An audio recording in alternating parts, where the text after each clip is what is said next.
Pau sập na nên cả pau sập tiêu lung set na happy na adim zing kabia kul kabelu pa pathian gilo na to pianga gilo na tam tak mai bola gilo man thina ka thiwa kum khatung ke han mei di la gota tanung ding te ka hi lion le happy mama zinga la chapa chang khat nei sun le hun sol pi ka la chapa kalal pau jesu christa san zalin ka gilo na te ho so se le ngai dam pi ka gen mai di la ke patin le hok nama van gama nang ma ki nga denga le tat do la cha te ka hi tak se kon ki pak ma main la king in ki pak thu ka gen a he van ka pa thiang tho tak mai he pa la cha te khowela ka sungo hin sep bukim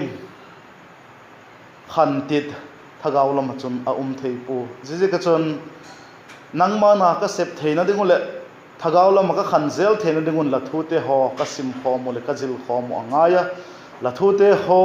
la te ho ka sa kho mo na pang neu cha cha te patin la thu te ka ngai thawa to nang ma thu thing tho sim ding gen dingin ka umo nang man ka he tak sa ka ngai thak tak sa te ka ngai thak zom zel ding te ho ki pathai e holim pi zom zel di nang ma holim pi na ka hongdon ki baku a he wana ka pa thing tho tak mai biekina nang ma biek khom namona vachi a hun bang chan hem wa manga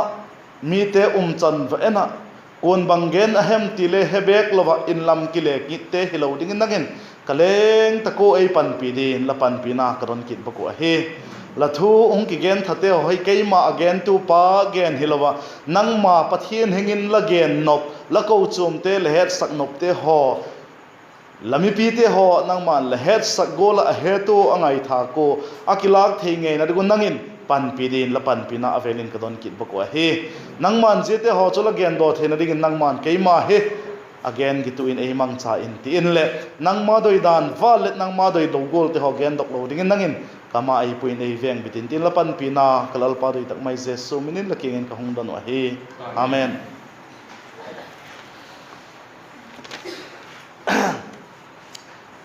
John le khatot pakhat na John le khatot pakhat na bung ni na sang git na simingka John le khatot pakhat na bung ni na sang som le git na John le khatot pakhat na bung ni sang som le git pe ka chun zathum som nga le khatna noi a he John le khatot pakhat na bung ni na chang som le git siming ka chate ho hununung chu ahitai Krista dodal chu hungding ahiu ti lahit sa golon tuhin Krista dodal tam tak ahung taw he zia ki pathin hununung ahi ti ihe thayoi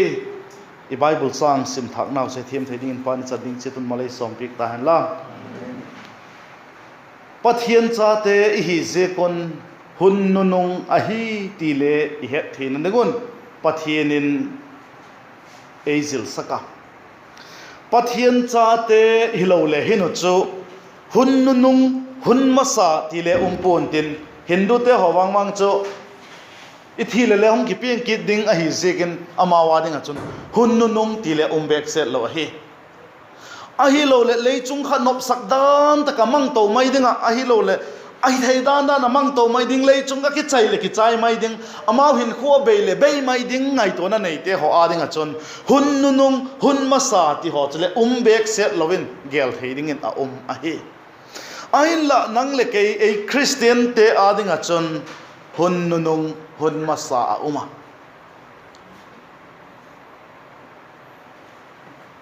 ei ho hi igen tak sa golin migilo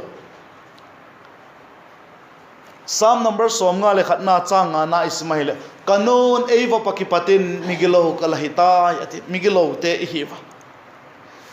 rom ki simahile gilo man chu thina ahi ati je thina chu bangen na hemitile pathian to ki khending ma taksa thi ti te to ataksau to thagabu ki khen ta te kha taksa thi itiseko thi ding taksa I taksa to I thagau hung ki khen ding je pha taksu le taksa lei voi ma ki le ki ding I thagau chu pe pa ki le ki ding je takchu le vai hom na ding ding gi lo na ngai dam na chang lo te hi wa hi chun kum khotong gen mai di la pathian to ki khen ding pathian chu van khopia ding ei ho chu mai di la anai asai te ding a te hi jing lion pathian in a happy mama zenga chapa chang khat nei sun ai hun sol pe ka achapa ilal pau jesu christa zala chun athonin tatna che hung sim pek ta kala sim se ka counseling ka bol la le miten alaboi pi ule miten a het ma bible chang mi tam pin il het bible chang chu rombung thum chang som ni le thum hi a hi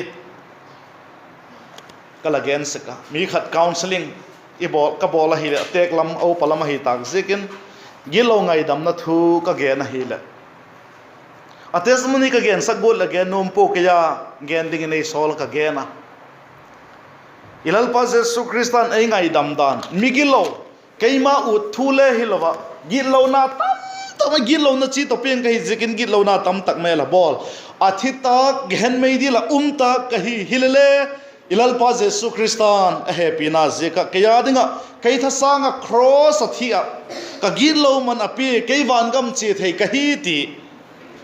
atho na thiam chan sak ka hi dan ka gen a hil aman again so counseling ki bol thei puna counseling ei bol thei puna la chapo ta loi ei ti banga ti mo ka ti le rombung thum chang som ni le thum na ko sim khalo le hem ei ka sim khai mizo sian thila hi khial zo tak zegun pathian lo pina achang zo ta lo a hi ti hi la ya nang van gam chi thei ka hi la ti la chapo hi counseling ki bol thei lo di ati chu adik hi zi bible chang in again khodik hi le rombung thum khu chang som ni le thumin ato po aban lam khut la sim kha em som ni le li khun manga genem katil ka hepoi ati ale aban simiti o som ni li simiti o katila ati som ni li ka simule tin ki zige chu krista jesu tatna zala chun a happy na zigin athona thiam chan sak taw hi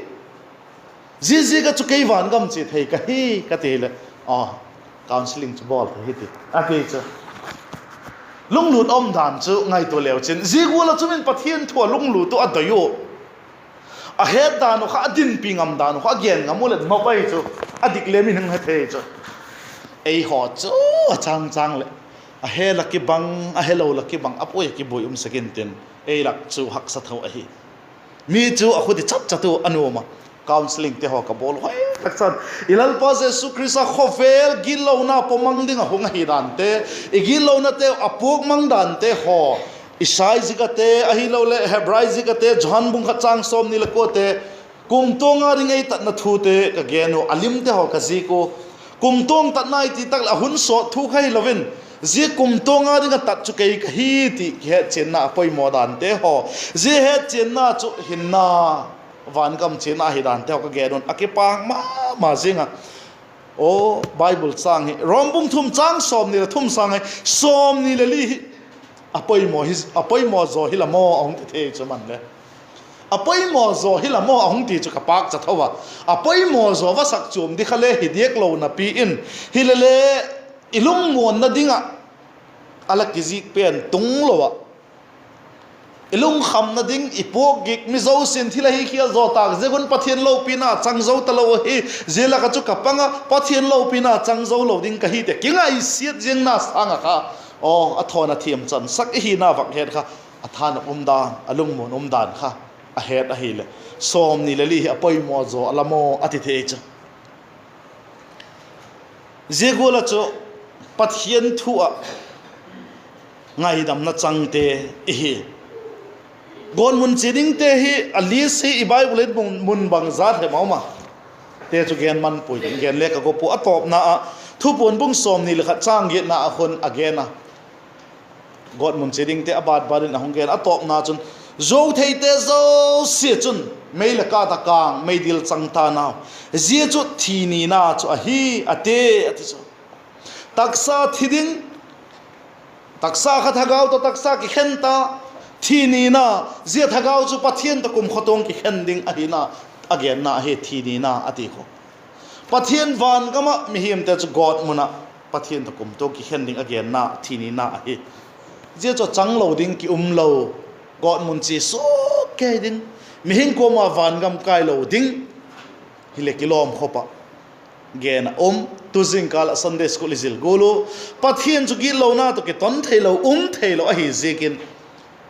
zegol chu hi lion a happy na zekin adik na ama a hi na asuklat na dingin igil lo tha sangon achapa ilal pau Jesu Krista igil lo manupon athi saka entemun pathian belam no khovel gil lo pomang pa so ati khan nang gil lo na ke gil lo na ache sa tu ni the chana digin apomanga kum tu nga dinga tat na e sim pek ta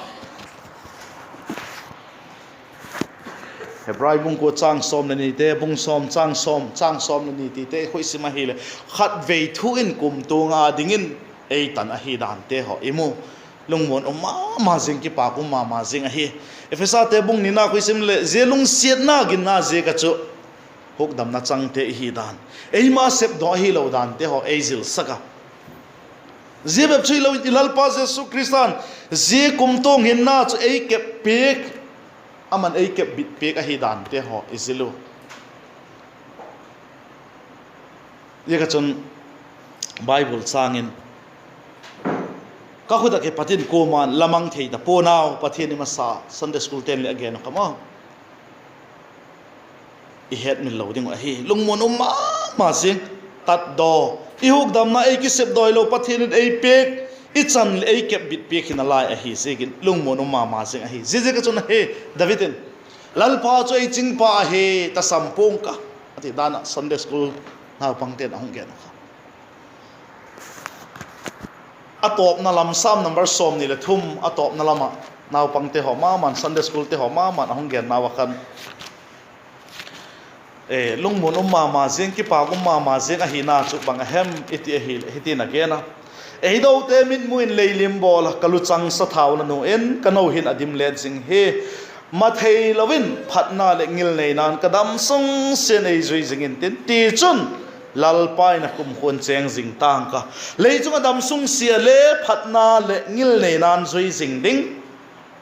je chu ki chai tak le lal pai na kum kho cheng jing ding hin lai te hiu ti Bible in again pika je gol din mon je gol wang phatna changte chu hi je kon to zanun hin cha te ho ati Bible chang sim now jan thot khatna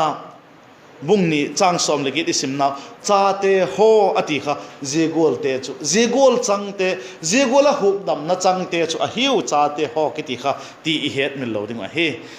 hun nung chu a hi tai ei ti he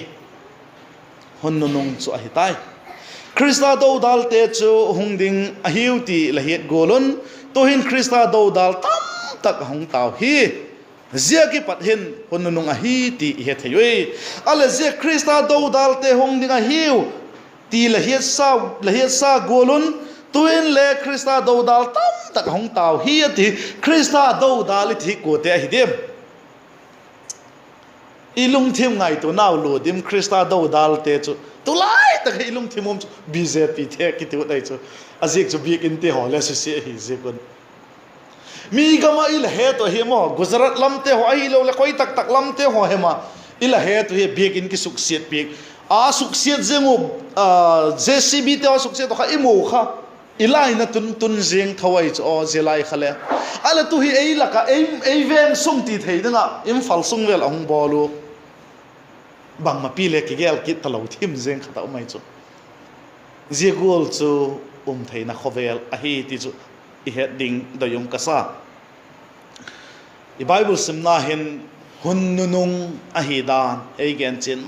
ma zinga hunnunung ai pa le Krista do dal hungum ding a hi dan again je Krista do dal te la ka chumo supite ho cha te ho ati te la ka hile Krista do dal lama pad khak the a hi ti kha I het ding ka doya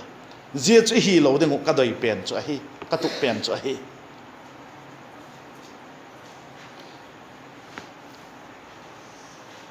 pathian nei lo te pathian hing tak sang lo te bep kha Krista do dal a hi po RSS iti te BJP iti tebe kha Krista dodal ahi pova toni ei lakale Krista dodal khathei ahi eka chon Krista dodal tu te chan chu bangul ahi de tamlo in Bible chang in simitin genit zoding hi Krista dodal te chu bangul te hi vem iti hi le Timothy thotni na bung thum na isima hi le egen chen ma zinga zehi ka gen masangin kaungsim masangin adang baksimin katin Timothy thotni bung thum chang som le nga to som le guk to som le sagi be bung simin ke som le nga som le guk som le sagi bung simin ka chule Krista Jesu ginna je ka hukdam na lama hon hi pil thei le kha thieng tho kha lanau pan lai ki pat le het a hi tai ti hezingin pathian le kha thu zo se pathian hat khoma ki ji ka hian thuhil na zilgai na bol phat na ding le dikna lam ki zilna digin a phachom hi pathian mi te zo se chu thiem tak na se pha chitin sem dinga ki thuam bukim sa hi theina dingon ati je Bible changin ka doi cho pathian thu igen nawa je hunununga Krista dodal tu ding again te ho igen nawa nang le kai ei sukha ka hi le o pathian thu hi benan o pathian thun se gol chogen kai je gol chu kom hi le Krista dodal tu ka hi je ka chu thugen tu in pathian in je thuil na ding a pha ti jikin kai ei thuil na a hi ti ikilak thele mi wang pha hi ding a hi Pastor Joy amale bang chom pi bon hi lo bala tiu le chu phachum lo ding la hi wa hi eka chon nang asukha ka hi le o pathian in kai hiti mai ding ei phal pu ei ho pi na a hi iti thele mi wang pha hi ding ei wa hi Bible sang thupi lamin lut ki thitin Krista dodal tu te ho chan ding cho Timothy thotni na bung thum na chang ni ki pat chang nga ting isim le ki chem tak mai na ke na hi Maximing ka Timothy thotni na bung thum chang ni ki pata chang nga ting ong siming ka mi te chu chang khat na khan ninu nga chun hunak sang tung ding a hi ti again na chang ni na patin mi te chu ngai le Krista dodal ding te mi Krista dodal ding mi te chu ama be ki happy te dang ka ngai na te ki phat sak te lo chal te mi ho siat ching te nu le pa thumang lo te ki pak na chang hello te thieng thok lo te happy na pian pi nei lo te ki ho cham pi thei lo te mi gen siat hat te ki sum thei lo te mi hu ham te phat na doi lo te zo thei te thunong ngai to lo te ki misak te pathian happy sanga ama kinop telna ngai na zote polam be pathian ngai sak himale athili theina taksang lo te hi hidinga heu zegol mi te chu ki hei mang sanin ki hei sanin som le ko zen again a hi so pi te zela ka hin nang lapang kha e ze igen te la ka hi nang lapan na om kha em ama be ki happy te ama sapen jon ama be ki happy te ati ama be ki happy te chu ko te hi de mule ama be ki happy te midang te thugen midang te na sep bang ma sep lo ama ti dan be ka chi pi go midang ngai dan ma midang ten bang ngai dan anei dem ti hole ngai tu lo midang te ho ngai tu na kasuna khadem ti hole ngai tu lo ama ti dan a hi nak le ki pak zing lungoi zing jete ho chu ama be ki happy te again na hi ama be ki happy aman no asaka aman kilom asak nak le toy zing ko chum mi pi dang te hon ka member chan pi dang te hon bangai dan anei dim o ti le ngai to se selo kami hem chan pi te hon bangai dan anei di o ti le lo ama ti dan kha chi jing bol jing jing te kha ama be ki happy te atina hi tunin eyole bagol hi ve kingai tu din aphai mo abana chun dang kangai na te ati dang kangai na te suna khan neu khat igen khata min panalaka asep gim pe ya alo do hi dang ka sum ngai na ti ngai hi lo hi ai la adiuti khat chu government pa he mai lo le ko hem ka din mo pok na khat apiek chu kilepa thil na nga sum le pai hola hi le je chu dang ka ngai na te lakin apang hi Timothy thot khat na bunga chang som le git khusim le jun sem gim chu loman muta ka hi ati i bible ma chu sem lo chun ngol hen tinalai a hi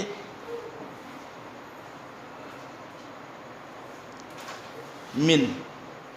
asep gimna sum le pai amu chu dang ka ngai na wati pik jing thelo hi dang ka ngai na ti te ho chu sep lo na ale ne go sum pung ding doi na a sum hom te jete ho hi het khil thei tham hilele zedoi na mong a toi te ho chu sum dang ka ngai na kiti te chu hi ti het min lo ding wa hi je chu ka va gen line midang le gen dang ka ke ma ki gening ka midang example ka pil ka gen hiel min angai nom po ke yu ka hiu la chu ka ki het chin sigin gen ning ka hi je ta ka hom gum nu ngo hen in sak in thang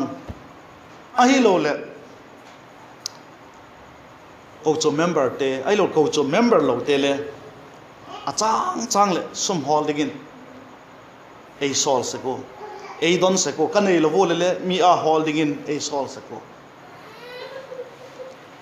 anu na sep na loite ho kem bagin ahung lak pi ka a person a piek sak wa hi je ho chu ke yu bol danin agi se ka kalak piek te ho again te ho kem le phatak chan ke explain thawi hilele ke yun ka pi golun again se ko khat ve wang za cha ma jing mi khat hi kei ka umpu anu kengin office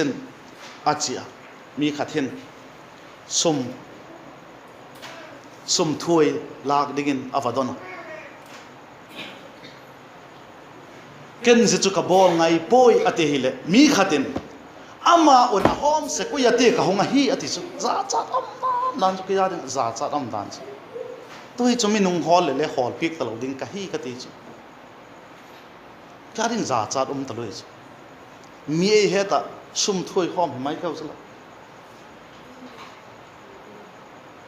mi khathin a hola boy bag set jing chate ho school kaina di tengle boy the hi zekin khoti lom chu tin ka hol pe ko aginom tapu asum pi chu keun kadit dako hilale aman ka hol pi ko chun ei pe pu a thoi tiu chu le pe pu asum pi le ei pe pu ke wa ding chu dang ka ngai na sum hol helemon bang ka lo dim zo chu police ka ma sak dem a hi lo avan ko balak pik dem hiding ka hi wa he a hin la zegol chu kilom lo a hi be bilowi zete ma ki pada chun midang khat ahunga ama chun nang chun sum thoi a hom hi ativa ka hung dot a hi ei tikit ai chu kei ma ei gen ai chu zeni kalung thim nat gola khan kalung thim hi analom khalo din ka gel a hi khuti chu school le kai thelo hel ding a hi wa hi le zegol a chun ngai to pe ki ngate phatak chala pe ding a hi o ka tele i ati ka hol pe ka pi ka hi zinunga chule kei in ka pi ka asum thoi kei nek ding again nak lai chu kalung thim na talu a hi kalung thim guk ta ka chun tu ban chu ki hen la o ka ti chu kalung thim chu ma tu ban chu ki hen la o ka ti chu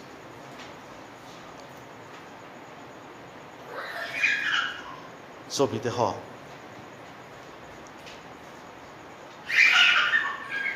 kapi tu chunga hung kapi tek se taka hung ki khom se khan again chu bang hem ei hil tam pen chu sum dang ka sum le pai ngai na loading pathian in ei pik ting alungai go ding sum thoi nek loading marup na sanale la pan lo le khok lo hi ati tam ve tha khat vel hi jesu nga khan vel li vel nga vel ei gen man a hi ke king zigul chu thil pha hi poi ti kha ei hil se ka hi atek ma na chu alung gel chu chim thoi ti khan ei ho lim pi se ka hi hi ka chun tu zanu na hin zeta ka iwak gen na chun mi dang gen sangin ka ti ke mau ka wak ki gen hi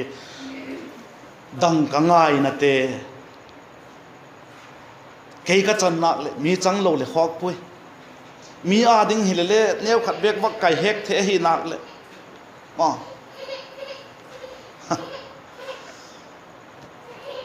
van lo sai lo in athu gen na khan khen khatin alangai khan na tino aman chu za mo so topin again na je za mo hi gi lo na i gen tenu je sanga chu le gi lo na khok zo abul pi chu dang ka sum ngai na thi hi ati ala gen hi i bible ki gen hi zikin timothy thor khanna bung guk chak som khusim lew chen dang ka sum ngai na chu shol tin bol hi ati chat hi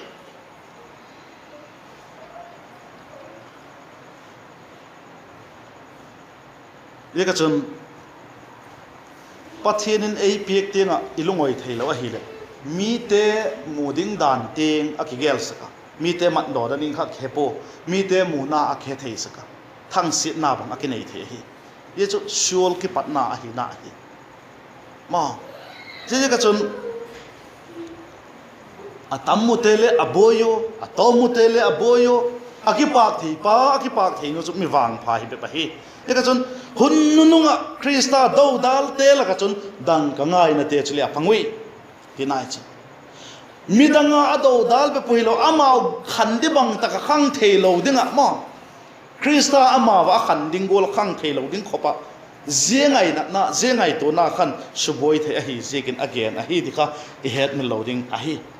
aba na chun ki phat sak te ati ki phat sak te lo chal te ki phat sak te te chu thu tak pom nom lo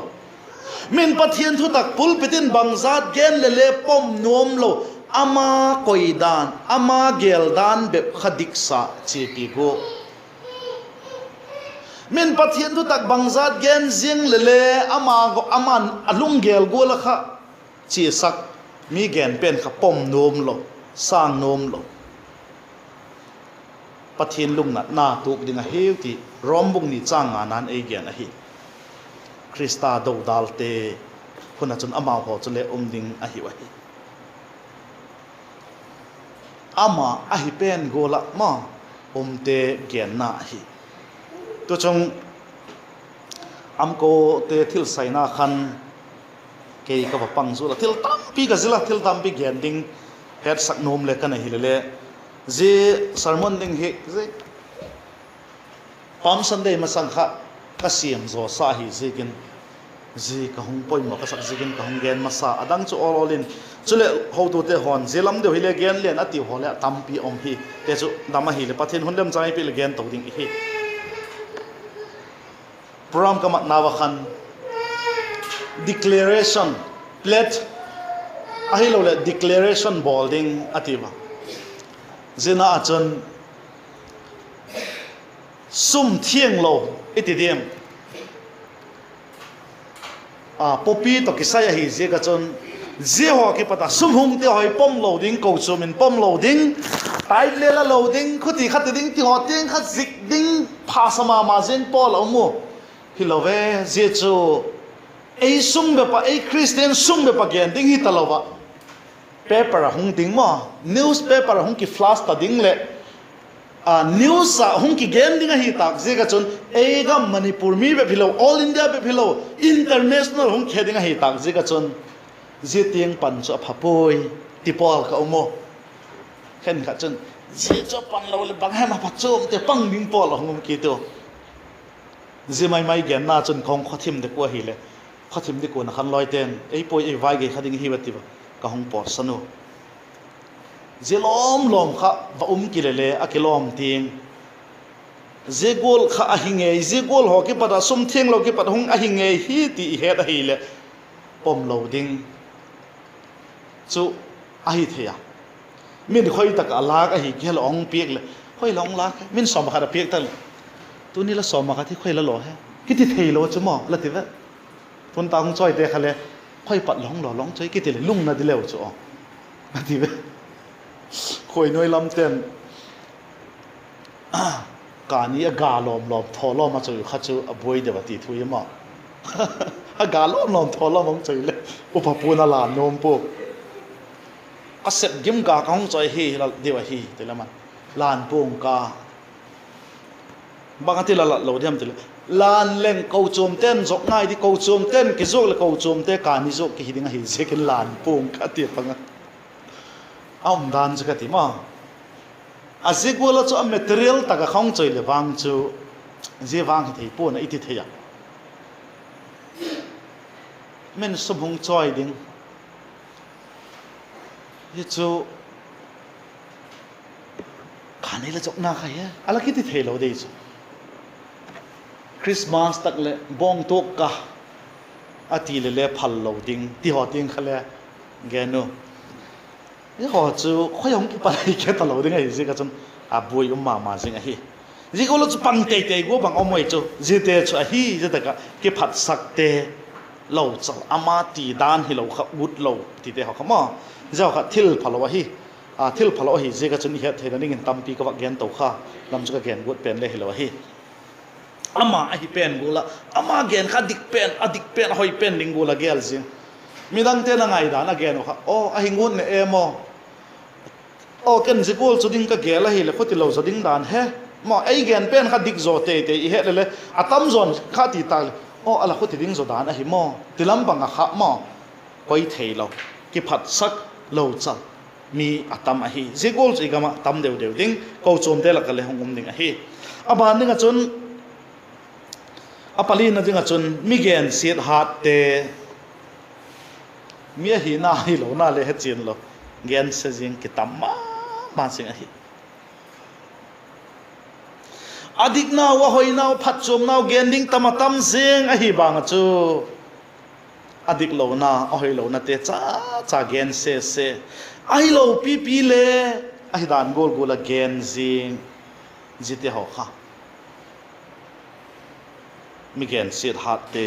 chan a hi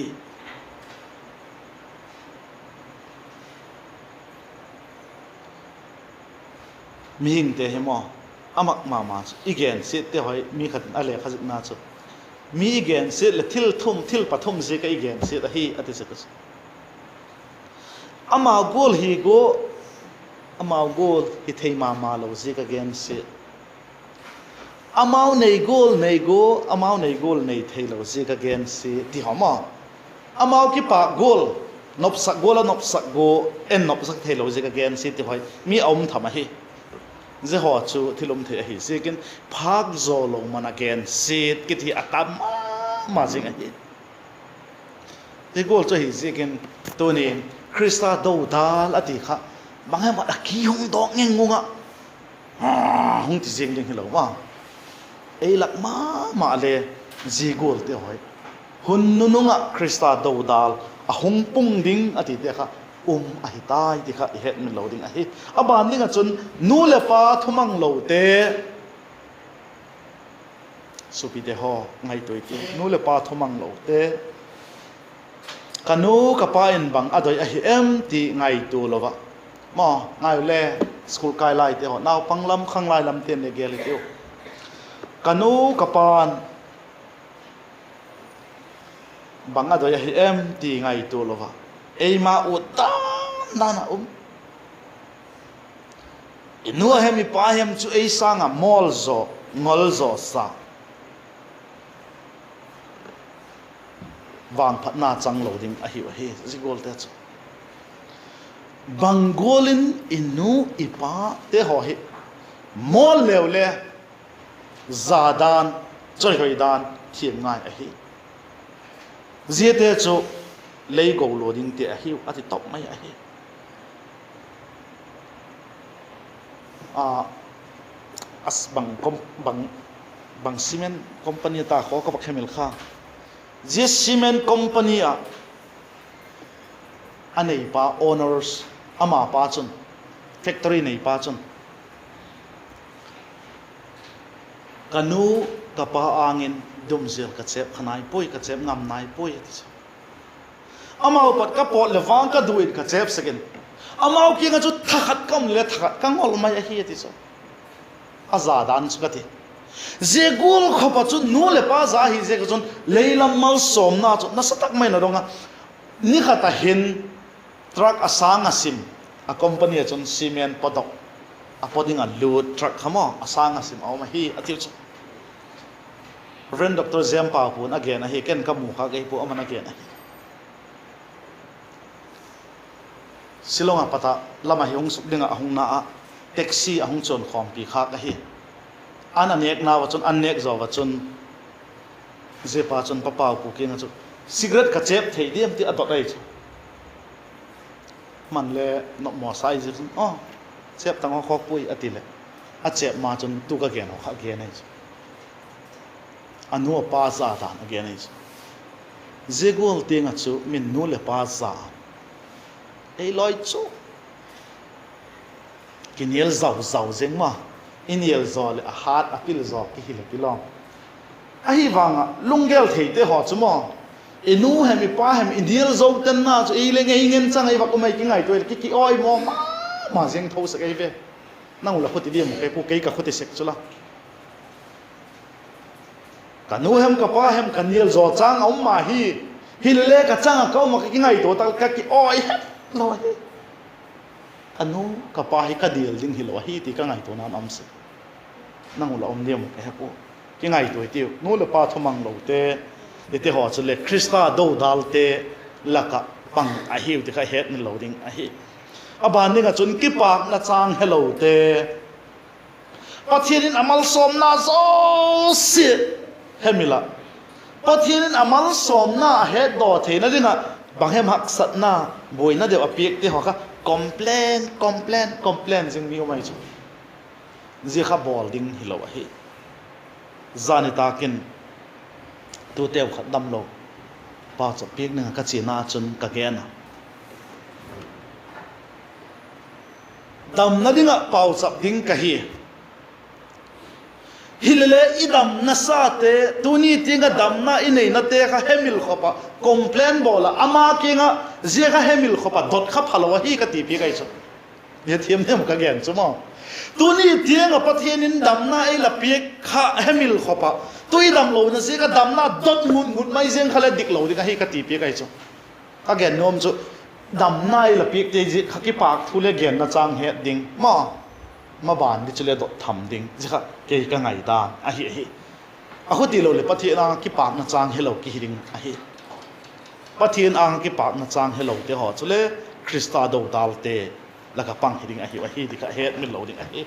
thieng tho lo te na sep thil bola nek le do na zite ho be pachune on thieng tho lo ila gelu ma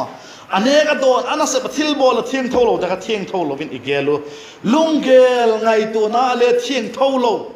jete cho gen na hi ti het na lo ri lungel ngai to na thieng tholo midang te set na ding midang te wang set na ding midang te phat lo na ding midang te phat lo na be gel ngai to mi tam pi a hi jete cho krista do dal te laka pang hiu ti kha het me loading ai happy na pian pi nei lo te supite ho igamo hin christian gam kiti namuna hin le abortion bol hit mi abei po now se na pieng sa akipai mang muding abei lo ai happy na nei lo a hiu a hi happy na nei lo a hi khang lai ten ngai tu zigol te chu happy na nei lo te chu hiu adang le thau le mo tambin hung gen dang ka aban ninga chun ki ho champi thei lo te ko te he ki ho champi thei lo chu ama dik kisa mi gen pom le zui chu neu na angai abu yong himo ama gen dik sa mi gen dik zui le pom chu neu na angai ite ki ho champi thei lo a hi cham na doi lo te tilen le ti thei ding a hi ma neu na hi lo chu adik pom kha wang phat na pil na ki belap na mi te ngai san chan na a hi je ka chun ki ho champi thei lo dingin ei ma be dik ki sapoi te jesu krista do dal te chan a hi mi ho siat hat te igama hin mi sam sevak pak jing hi akitama mi han silo khom thut thut jing hi le kitam a hi min le chu he sam lo hi le alung thima a hi lo la gian le chang chang le mi han silo khom jing sam se thut thut jing tam a hi jete ho chu bol lo ding jete chu krista do dal te na se a hi ki sum thei lo te ko te mo ki sum thei lo te tak sau na te ki sum thei lo duam na te ki sum thei lo gil lo bol na hem ma te ki sum thei lo aphalo lama ka tina aphalo lama ki sum thei lo te gen na he o zia phata po e zigol kala bol pe na dik lo hi tai ti hai san thei la bol zom te te chi te te je pe ka ki sum thei lo te chan krista do dal te chan hi zigol kala me dik ta po e hi thei lo alam ti he tak le ki sum hai san kha apoi mo ma jing hi amba na chun mi hu ham te khok sak na pe mi suk nat khok salo ke man ka ne ka chan nak ke man nop ka sak nak mi chu khok sak na pe mi hu ham seminar lai le gen kha sakei lung thim nei te ka eu kha krista do dal te la ka panga hiu aba ni ga chun phat na doi lo te ngai tu jing tiu aba ni ga chun jo hat te ma the bible na gen achula jo hat te kimi sak te aki bang thim tai mo je te ho chu pathian happy sanga ama ki nok tel na ngai so ngai na so mo pathian ngai sak sanga mo pathian happy sanga ama ki nok tel na ngai na zo te ko te hi demo pathian mina ki pol khom na te sanga ama nop sak na ding ngai na zo te hunununga hungpung ding hunununga krista do dal tu hungum ding tam deu deu ding atina khan je hin zete chan ding chu e gian pi ka hi sekin nang le ke jite lak i pan khak ding la a hi pathian happy sang ama kinop tel na ngai na zote e yu hi le je chu hi tak tak le hino pathian happy sang e kinop tel na ngai na zote le no je takhen ki hung pavente ko ma I inu sofa lo ki chu ki bek ta lo hi mo ma hem khat bek ki pha ta chu lai chu na chungo anok lo thu chu ikin le na dingo le bang hem khat ma chula pathian sangin e kin op tel na ngai na zole henu se hung lo ding heu ka tin hai chu zikol te a hi e yo wang khuti poi tiu pathian ngai na zoi tiu ti chu ki chil nop na le hi aban ding a chun polam be pa pathian ngai sak himal athili theina tak sang lo te hiding a he wa te chu polam be pa pathian ngai sak mi te mo pathian ngai sak tak kilom tak jing ka li zilo ma farisai te sadukai te ho gola kha dan le nei mi hil tu le pang a hi wang ama un nei lo athua kha he ta he tho sermon nan I ho tu te hon ala gen ka se ko I pathian he now hi theory be pa hi talon practical in ta hen ati se kha ji chu polam be pa ngai nak ngai sak mal athili theina tak sang lo te ati te kha ji gol te chu a hi polam be pa hi lo he to is imu te izil te ho hi ei mau khan set do sak lew hin athili theina tak sang ama bangkim hi thei pathian thu gole theng chana ngai to na sun theng theile sangdang lam thei ki sangdang lam sak lo hi chon polam be pa ngai na athili theina tak sang lo te ki hiding a he nang le pathian thu ki sangdang lam pathian thuin ahong sangdang lam zo lo hi chon polam be pa pathian ngai na athili theina tak sang lo ajek chu nang ki sang dang lam sak zo lo ki sang dang lam sak thelo la hi zekin ka tak sang hi ti hilele asang dang lam de khala nok lo hi le chu anuam lo tak sang lo tina hi ni kha I het min loading a hi suna kan le ka gen ta tun ta kin le top na ringin pagyan na lai len Charles Spurgeon again zingkal ka gen kha Sunday school hi asat khato hello bu khai tiu kat ti kalawa ngen ding ka hi Spurgeon again ka gen kha kathaga hukdam na dinga ginna zeka hukdam na chang ti hi zegin kathaga hukdam na dinga Jesu Christa ka gin chai ka ti chun ka hin khu asang dang lam zo lo a hi chun kathaga hukdam zo dingin ka tak sang poi ti chu thagao hukdam thei te ginna khan I hin dan le asang dang lam ding a hi ti na hi je ka chun tu zan na hin hun nu nunga Krista do dal hung tam deu deu ding a hi na chun ilakin le ngom kha the hi eite hi lo go ham ham hi teu ziding chun pan la hi teno hun nu nunga hi ta do le henu le hak sa thim le le sot pi hi ta puna ti he in te top so in pan la chi teu ti hi ikichil nom na hi ipan zo the na dingun pan thui gen teu chi chan ning chi tu malai som pik time la chan chun hi ho ki pa ke